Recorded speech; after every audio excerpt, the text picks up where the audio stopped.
Hello! Good morning, good afternoon, or good evening, whatever time you listen to us. Ladies and gentlemen, ladies and gentlethems, Boys and girls, children of all ages, welcome back to another episode of Shooting the Shit with Beefy. And Bobby.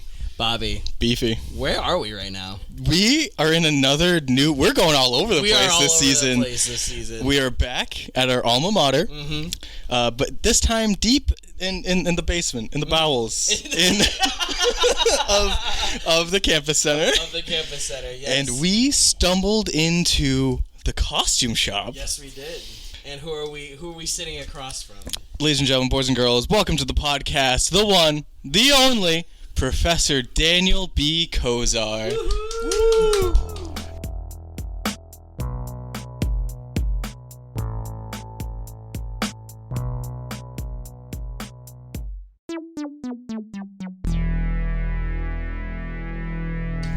Good morning, good afternoon, good evening, my young recent graduates. Mm-hmm.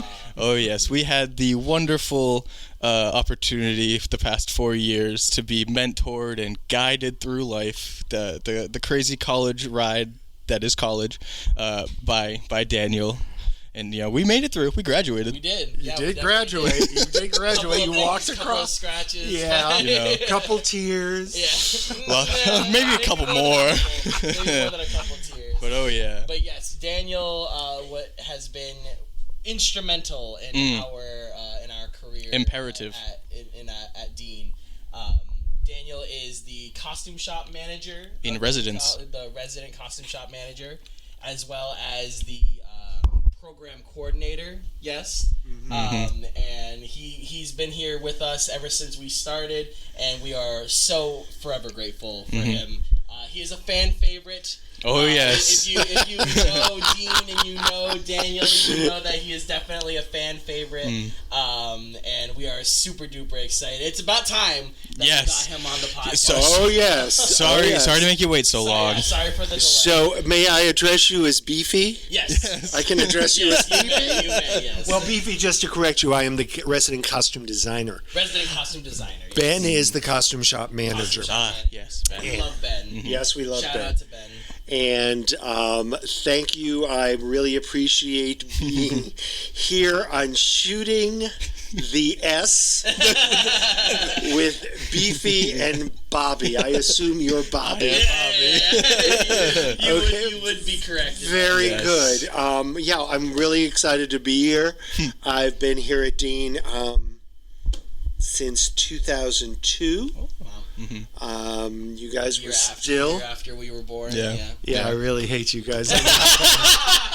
Because I was far from being born at that time. And I got my start at Dean here in the costume shop, but it wasn't this costume shop. It was the costume shop in Thayer Barn. Yes. And that was so much fun because we all know Thayer Barn. And then when I started teaching and became program coordinator, and we moved the shop over to its present location, but we kept Thayer Barn as a storage for such a lot of costumes. There's a lot of stuff up there. Crazy collection. We actually also have a semi-guest here as well. Haley Lynn Sullivan, in the who has room been on the podcast before. She actually interned at the costume shop. Yes, she did. With Daniel. She was my assistant for a semester, and she is not semi-anything. No. She is our This Haley. is your episode, but she is here to help out as well. So welcome, Haley. Thank you so much for having me. I'll be off on the side if you need anything. Thank you. She's the best. So, Daniel, question. Yes. Do you recall our first interaction? You are my first interaction with you, was it an audition? It was, in fact, my audition for Dean. To get into here. Okay. And can you tell me what that was like? Please for you and your young 18-year-old mind. I think that was the thing, is like I had already gone to like 2 other college auditions at that point. So I was already kind of like nervous about, the people I was going to meet and stuff. But then I walk into the campus center, and lo and behold, is this fine gentleman. And am I sparkling or am I always, Daniel? You sparkle, goddamn. Always. So you had come into the campus center, and I was. We were all sitting there ready to like audition. We were going in like in groups. And we were just chatting, all of us together, and then you actually walked in because you were watching the auditions, the vocal auditions. And you walked in at one point. I think it was on like one of your like breaks or something like that. And I forgot the exact wording of what you had said, but you had said something about my hair. Well, you did. You're funny. You should mention that because today I was, as I told you guys prior to this podcast, the recording, I was going through all the files of your audition sheets. Okay. And I saw Haley Lynn over there, and I saw Robbie's application. I saw your headshot from 18. My headshot, my senior photo. Yeah, it was my senior photo. Yeah, if I can, I recall this because there was at least 4 inches of hair standing up straight. And I was going like, yeah, that's what he looked like back. It was up. Oh yeah, it was up. It was very high up. Yeah, and I believe I might have made a comment about that. But that wasn't even the best part. The best part was when I actually went into the vocal audition, and you looked at my resume, and under special skills, I had a Donald Trump impression. Under it. Way. So you and Ali Angelone, who we still need to get on this podcast, been trying to get her on. Asked me to do my Donald Trump impression, and I'm 99.9% sure that is why I went to this school.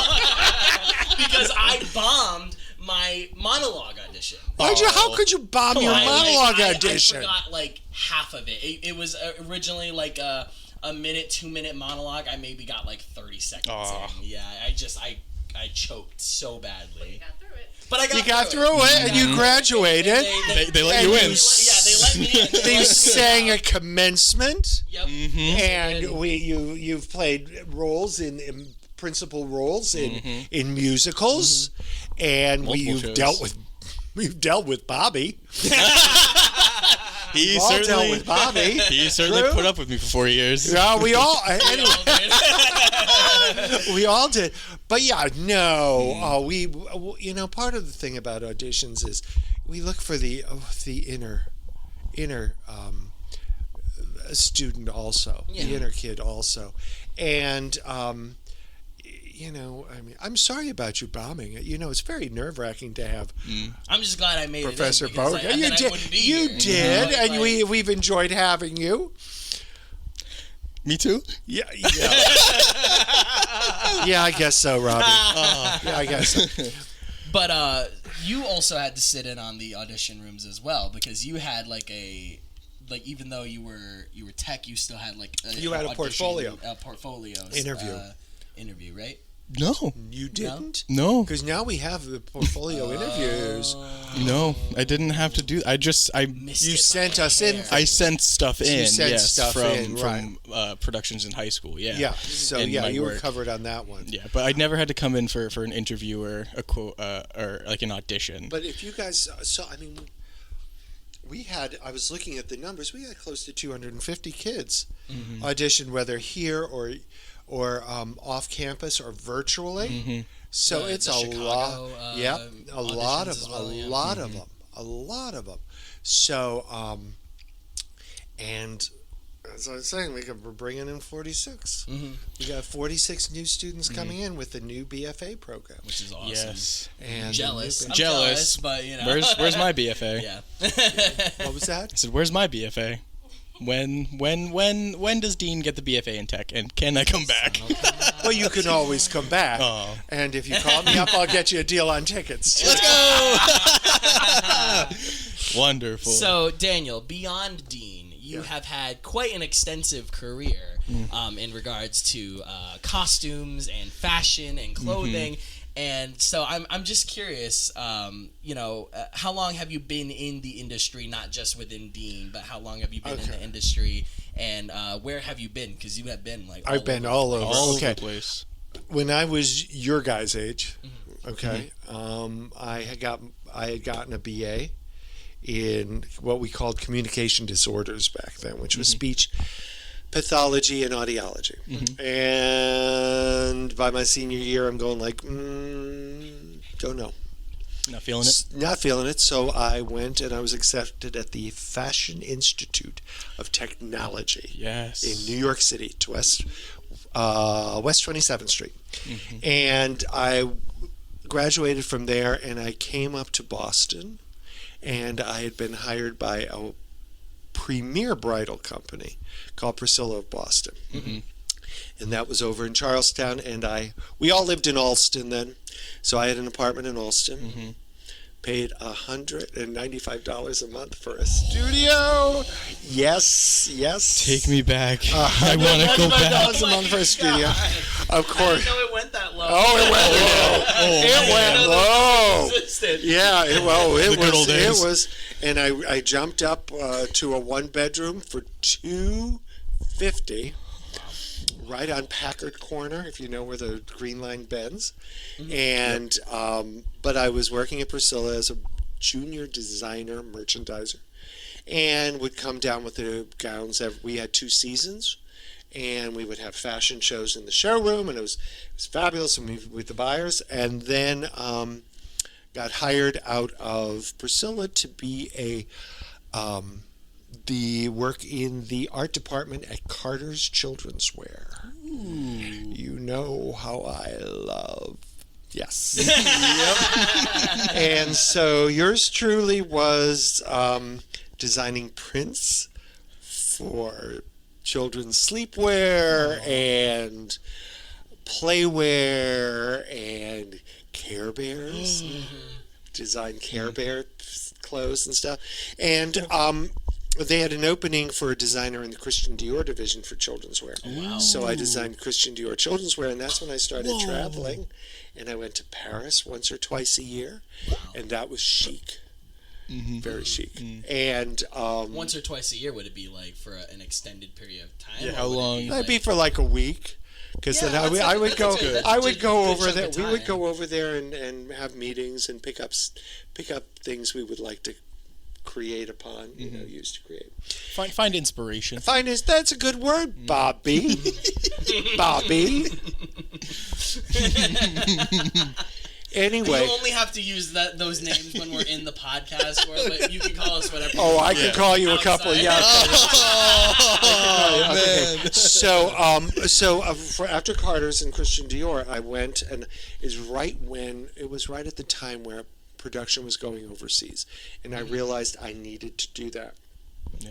So I got hired by an outerwear company, believe it or not, on the North Shore called William Barry Gant, and they designed men's outerwear, down jackets, leather jackets, wool jackets, bomber jackets, things like that. And I was, maybe 28, 29. Wow. And I was going over to my first trip overseas. I was taking samples or taking sketches and specs over to Hong Kong. And that's what my life was from 85 to 90. I was every 2 or 3 months I'd be over to Hong Kong, and that meant going to Hong Kong. Hong Kong was my base, but then I'd go into mainland China to check out productions. I'd go to Seoul in South Korea. I would go to the Philippines. Or I would go to India, but I'd always stop in Hong Kong. And loved it. Loved Hong Kong at the time. Really enjoyed it. However, I was living in Boston, and my office was in New York. So every Monday morning, I would fly to New York, stay the week, fly back on Friday, spend the weekend in Boston, and then do the. And so by 90, I was burned. I was burned out. Yeah. So I left my job, and I keep thinking, what the heck would have happened? If I didn't, I would not be here. But I left my job, and I just moved out to San Francisco with a friend, and lived out and worked for a couple companies in San Francisco, and enjoyed the San Francisco lifestyle. And in 95, the company I was working at closed down. I was VP of production. Wow. And it closed down. So I said, well, I'm missing New England. Ain't got no more ties here. And moved back, and I was hired by a company in Cumberland, Rhode Island. Cumberland, Rhode Island? It's either Cumberland or Smithfield or one of those. And Rhode Island. Worked for them, and it was accessories. And did that, and every 2 to 3 months I was on the plane back to Hong Kong. Wow.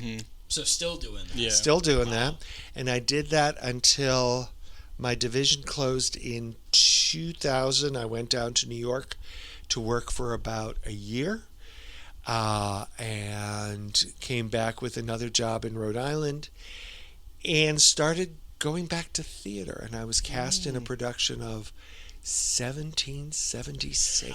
Really? Wow. I was cast in that. Hadn't been in theater for about 20 years. Wow. Oh, 20 years. So did 20 you years. start in theater and then go to fashion? I was in theater. My theater was my double major. Oh, okay. And I was in theater through my youth. My youth. Yeah, I remember did, you I telling toured. us you were young. I was very young. I was young touring in summer stock. Yeah. Right. And That's awesome. high on a hill was a lonely goat herd. Let's not go there. Anyway, so I did 1776, and they realized that I could do costumes and fashion, and I started doing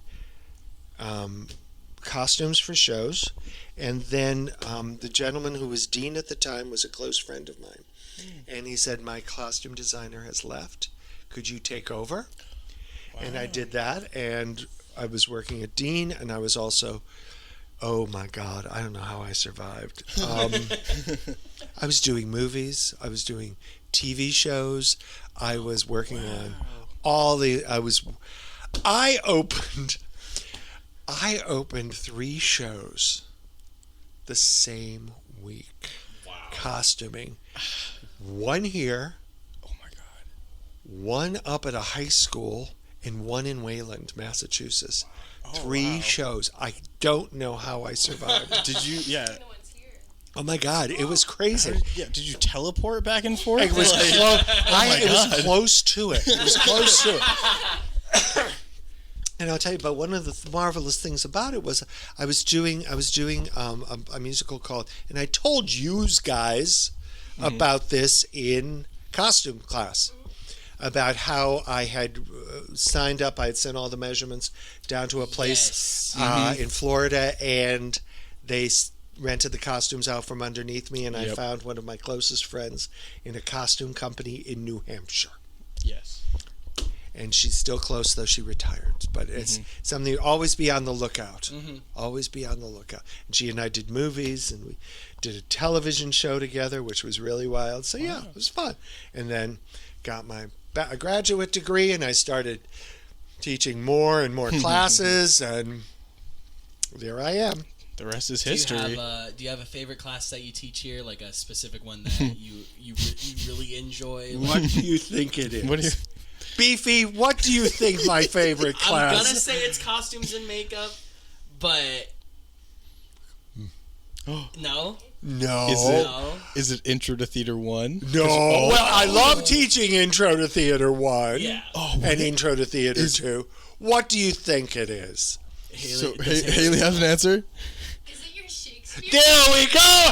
This is why Haley Lynn is one of my favorites. So, but you like you like teaching it? I love teaching. Okay. I love teaching that Shakespeare. That was a misconception on my part. Oh, no, I love teaching the Shakespeare class. I love teaching. I mean, the one and the costume, intro one and the costume class are fabulous classes. And you know me, I love those first years. The makeup was a lot of fun. The makeup is a lot of fun. The makeup well, you know, our class. group was a lot of fun. That was a good group. We had a good time with that. Yeah. Okay.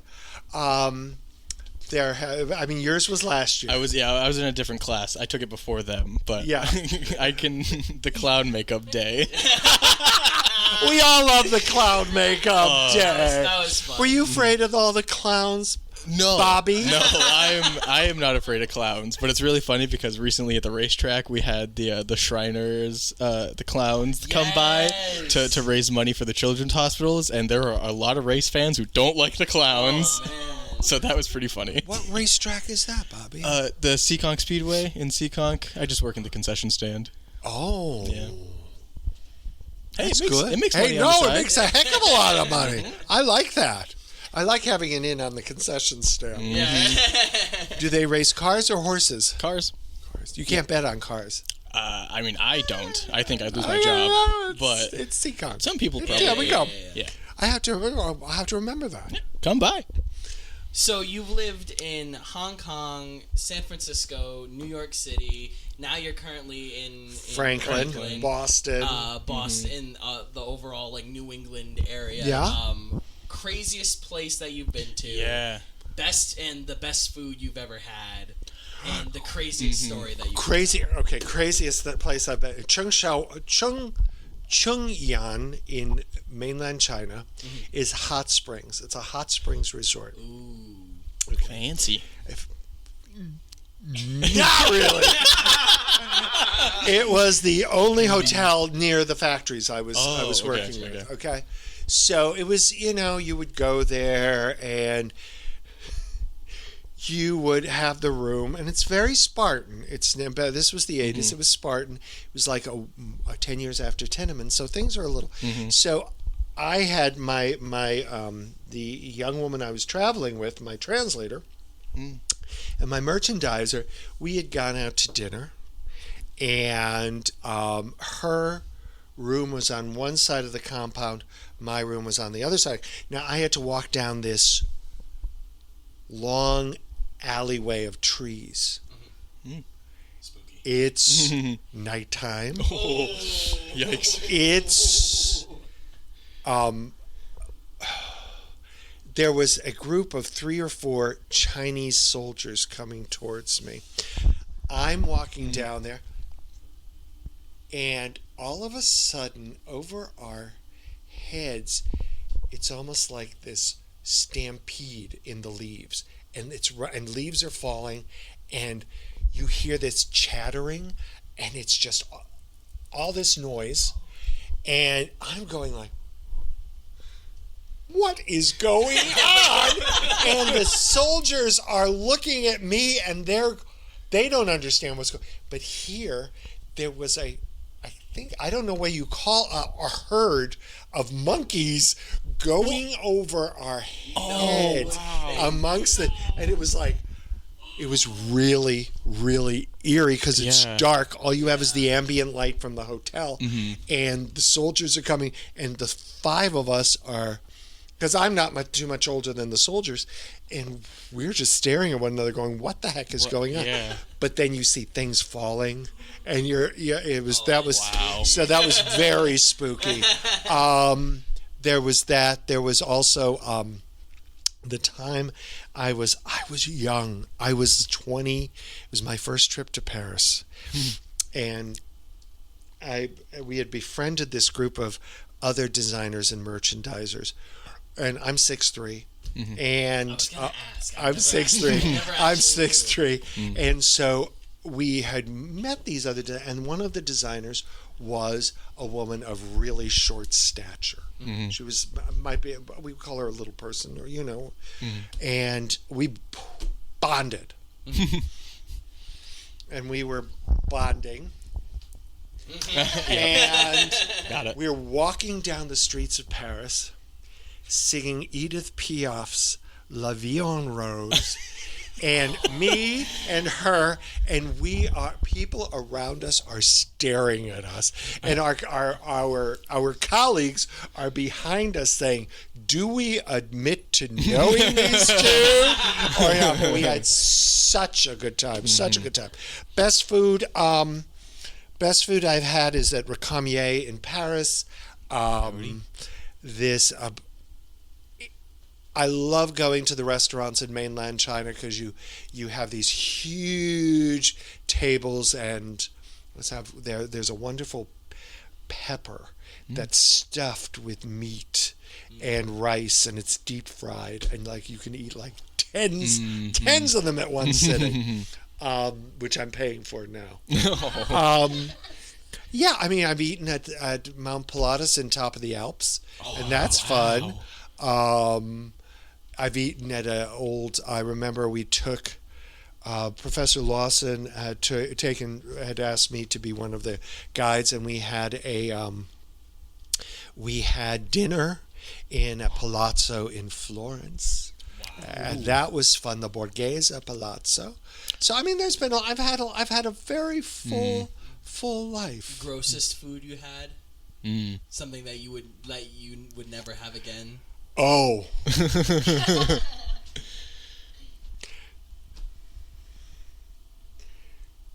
When you go into some restaurants, especially in the countryside of China, you can choose your rabbit.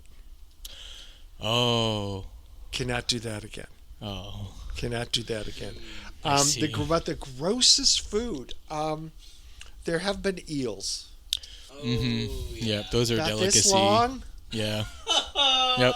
About that long. Yeah. About that long. About 9-10 inches long, and you're just like looking at them. You're going like, So there's appetizing. no amount of dipping sauce you can put on there. I am sorry. That's so funny. Okay.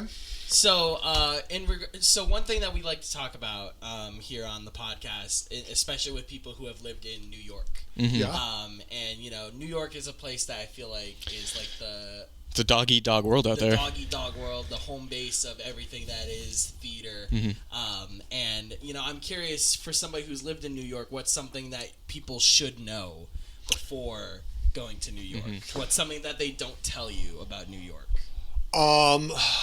Don't be afraid of the city. It's a city. It's all it is a city. Yep. It's, I have, and no comments for this phrase, I have walked the streets of New York at 2 or 3 in the morning. And as long as you keep feeling comfortable with yourself, you can take care of yourself. I think that the best thing to do is to go down to the city and take a weekend and just walk all over it. And not only Manhattan, not only Midtown, go down all the way downtown. Go over to Brooklyn, go to Queens, go to Astoria. Huh? Coney Island. God bless her. God bless her. Go to Canarsie. Go to Sheepshead Bay. But just walk the city. You got to walk the city. Don't be locked into Midtown. Don't be locked into the Village. Don't be locked into the Lower East Side. Where did you live in New York?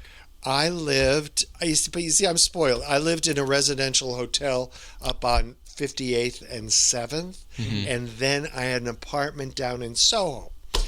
So, but, and then I lived in the apartments for FIT. But primarily I lived on, in the 80s, I lived at a residential hotel on 58th and 7th. And that was very nice, but it's very spoiling. Yeah. You really have to go. I mean, I'm hearing about kids going all the way up to, we're in the Heights, Washington Heights, up to Harlem, etc. The city's wide open now. Yeah. The city is wide. It's there. As long as you can take care of yourself, go over to Clinton, which is called Hell's Kitchen too. But I have of our newbies, I have 3 or 4 kids from the city coming in this year. Yeah. That's gonna be a change. Oh yeah, come to this small college Culture town. shock. Yeah, I'll give them recordings. yeah. Give them some night ambience. I always want you guys to go down there and work. Oh yeah, it's the plan. I'm looking at you, Bobby. I know. Hey, I'm looking at you, Bobby. listen. I'm looking at you, Beefy. I'm looking at you. I'll always look at my Haley Lynn Sullivan because she does exactly what she's supposed to do. Trying to. Yeah, you will. So speaking of theater in New York, you said that you had done a show, you had done 1776, and then they had figured out that you could do costumes. Right. So did you get like the connections like into like some like the professional theaters to do costumes for like big names? Oh yeah, well I did. I worked with some bigger names in movies. In movies. In movies, I worked with some bigger names in movies. Where were you doing? Like, where were the movies? The movies were going to, like, California. No, it was Bristol, Rhode Island. Oh, geez, Bristol, Woonsocket. Yep. Providence. Yeah. I was doing a TV show called Knock First. And it was in the early 2000s. It was you guys know Queer Eye.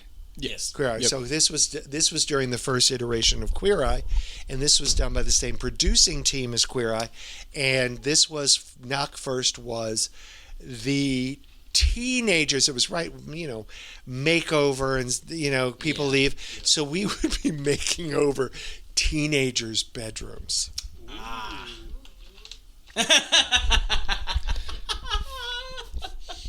We would be making teenager bedroom, and it was hysterical because, I mean, we had some teenagers who were well known.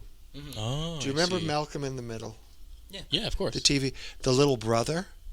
Dewey. Yeah. Dewey came from Franklin. Really? Yeah, he came from way. his parents lived up. Dewey came from Franklin, and we did his bedroom. We did one of the Aerosmith's children's bedrooms. One of the players. Wow. Yeah. But we did a couple kids in Franklin. We did kids in Providence. We did kids in Cambridge. And I'm going to use Haley Lynn. Haley Lynn has a fantasy bedroom motif. She has that whole Aladdin and Jasmine thing going, and so she wants her bedroom to look like something out of the Arabian Nights. So we would go in there, we'd take out everything, and I was in charge of the wardrobe. Naturally. So it involved T-shirts and shirts, and we had the what do you call it, the designers and the architects. And we would in 3 days we would do over the bedrooms. Oh. Wow. That's so cool. That was the Knock First show? That was Knock First. Cool. I did a movie in Bristol with Paul Benedict. You guys maybe know Paul Benedict. He was he was in the Jeffersons, and he was also he played Mr. Squiggle or something in Sesame Street. But Mr. Noodle? Mr. Noodle. I love Mr. Noodle. He was a sweetheart. And Paul Benedict and Blythe Danner and Larry Brigman and Paul Perrine, etc. But we are Paul. Oh damn! I forgot his name. But anyway, so we had a great time. These were all old. These were all I can't say old. These were all mature actors who had stories from now into. And I would just sit there and just lap it up. Okay. But I worked on that show for I worked on that movie, and then there were some indies down in Providence. And you gotta have those. And there was an indie up in Nashua, New Hampshire. Nashua? Was called Finding Sheldon. And the guy who played Sheldon, his name is Ryan Gall, and he's in a series now, and he's in what do you call it, commercials back then. But it was up in Nashua. Lived in Nashua. That's what Claire, who owned the costume company, she and I, that was our first movie. And we would walk around with this big ring of Polaroids of everybody's costumes. Yeah, that's how you had to do it back in the day. That's how. Back in the day, last week, Back right? in the day, yeah. D.W. Griffith, Frank Capra, David Selznick, and Daniel Kozar. We all came up in Hollywood the same way. No, but working here, it precludes it because you're constantly, you know what it's like. I chose, if we were designing 2 or 3 shows at the same time. Yeah, Haley, you remember what that's like, honey, right? Putting the degree to work, that's for sure. Yeah, there we go. Haley, take notes. Anyway, so that's where I am. Awesome. And I miss you guys. We miss really you. big I miss time you so bad. much, Daniel. Especially since I was cleaning my office, cleaning out my office, and looking at how much you guys have changed, and how some of our people who we lost during COVID, not dead, just not here, who did not return. Yeah. Or who, I recently was chatting when I was out. As I said, I was just out in San Francisco and visiting old friends, and we were chatting about. We were out to dinner with other friends of theirs, and we were chatting about how our lives are. When we were kids, our lives were measured by where were you when Kennedy was assassinated. Okay, and then it was where were you when the Challenger exploded, and then 9/11, and now it is where were you in COVID? And we survived COVID. We did. We survived COVID.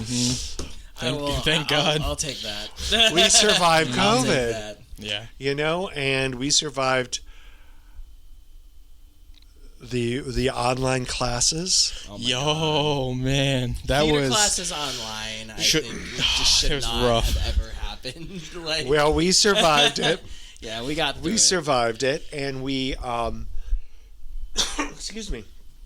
We are living to tell your children about it because I ain't having any. I ain't having any. We'll bring them around. The nephews and the I went to when I was out in Wisconsin. I was in Wisconsin, seeing plays at American Players Theater, and I had there were children.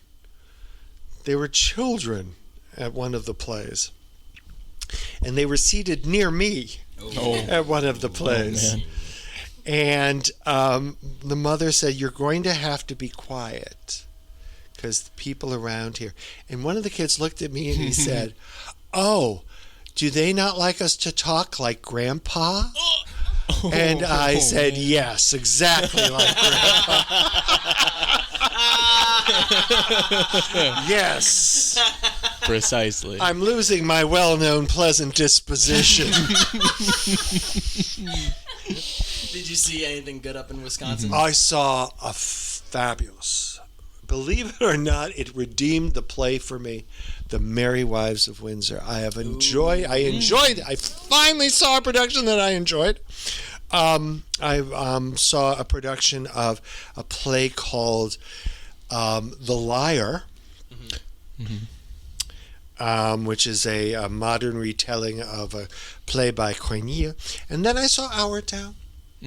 Our Town. A classic. And this is and I would have liked all my students to have seen it because there was one character in it, the Howie Newsom character, who was the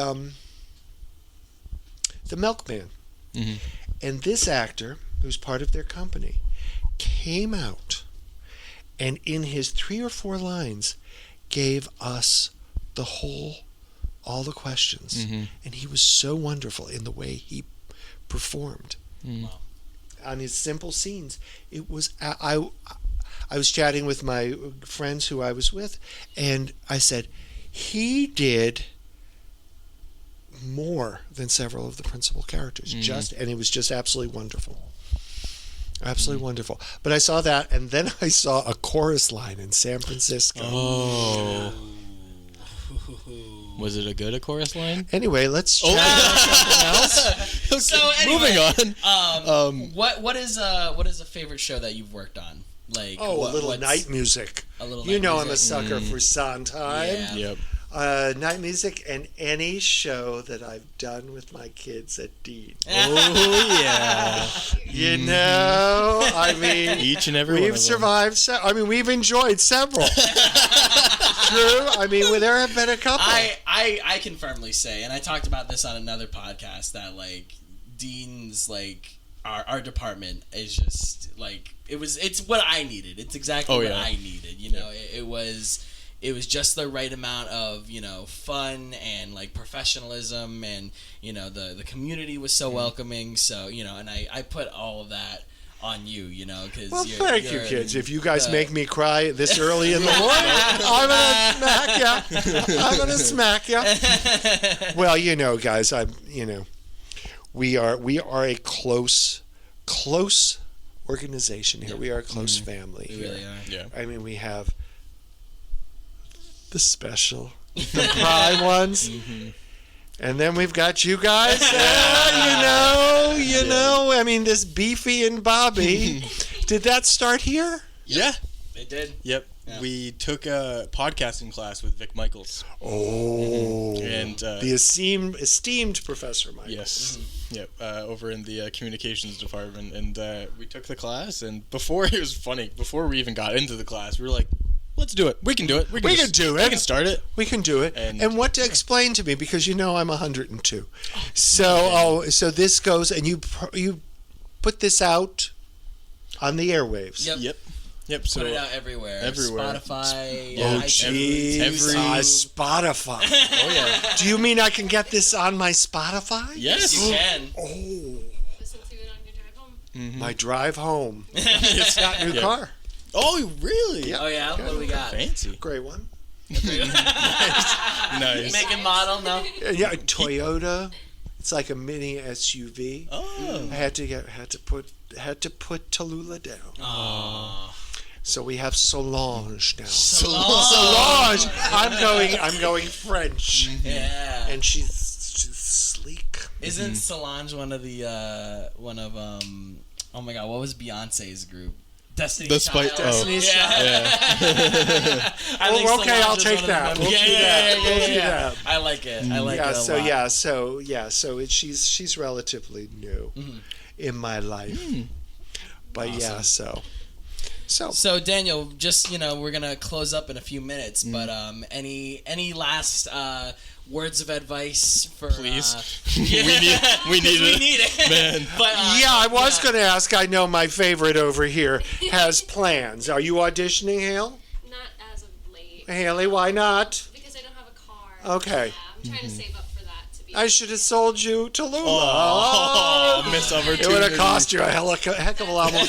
Ethan, what are you going to do? I'm auditioning currently. I'm also doing a bunch of solo acoustic gigs. Yes, I've been seeing that coming up on the book of the face. The face, yeah. The book of the face. Doing a couple of gigs in my local area, and I'm also doing Rock of Ages with Little Theater of Fall River. Excellent, because I want to come down and I got to come down and see that. Tickets are already going very fast. Okay, I gotta do that. Get them now. I gotta get that. I'm going to try to get up to Maine next week to see Zai. Yes. And you, Robert? You know me. I know you. That's why I'm asking the question. Working with Homebrew Theater over in Attleboro. But you'd be very happy to hear. Okay. I have booked myself for 2 shows in the future. Where? With Mass Arts Center. Excellent. Yep, over in Mansfield. Who are you working with? So right after Daughters, I will be jumping onto Reality Romance with Chrysanthi. Yep. Oh, excellent. Yep. Excellent. And Alex Sweeney, who comes out of Fall River. Yep. I have a meeting with them tomorrow. Good. And then I will be stage managing and potentially fight choreographing Romeo and Juliet next. With Steve Dooner? Yes. Excellent. Yep, and I met him and I met Dory, and they are fantastic people. My name didn't come up, did it? Dory said that you and Jim said wonderful things about me. Hey, I'll take it. I did Romeo and Juliet with Steve Dooner years ago. I played the prologue and the prince, which was a cardinal, because you know how I am. You know. In words of advice. Yes. For those of us who have graduated, for those who are going to still have another couple more years with you, and for those who are going to just start their 4-year college journey with you. One, don't take no. Right. Keep going. Yep. Audition, interview. Yep. Interview. Think out of the box. Think out of the comfort box. Okay? Don't feel comfortable. Make friends. Make contacts. Be nice to everybody. Oh, yeah. Say yes within reason. However, remember to protect yourself, especially when it comes to the dirty lucre, the money. Okay? What you're doing at Mass Art is perfect. That's a springboard. You'll learn. Oh, yeah. You're perfect. When did I ever say you were perfect, Beefy? Okay. Yeah, What you're doing? We got that. Take it. What you're? I'm going to make that my text tone. What I would, you're expanding. You're working with Little Theater. Next year you audition. I'm thinking of Tess has audition. Tess has auditioned all over the place. Yep. Audition. Get your name known in the regions. Oh, yeah. Okay. Just take chances. Yeah. Take chances, because pretty soon you're going to be 110 like me, and Daniel. chances exhaust you. A chance is getting into your car the right way. You know what I mean, Professor? And above all, sparkle, goddammit. Yes! That is the Just sparkle, goddammit. That is the stamp. Ladies and gentlemen, Daniel Kozar. Thank you so much. Thank you, Beefy and Bobby. Thank you so much for allowing us to invade your space. We have truly enjoyed being here with you, and we thank you so much for the 4 years of fun, laughter, work, and blood, sweat, and tears. Oh, yeah. Sweat and tears. There's been some blood. Oh, I've bled. But thank you so much. We really appreciate it. And we hope you had fun. I did have fun. I had fun. Thank you guys, and good night wherever you are. Thank you all so much. And with that, that's another episode of Shooting the Shit with Beefy and Bobby.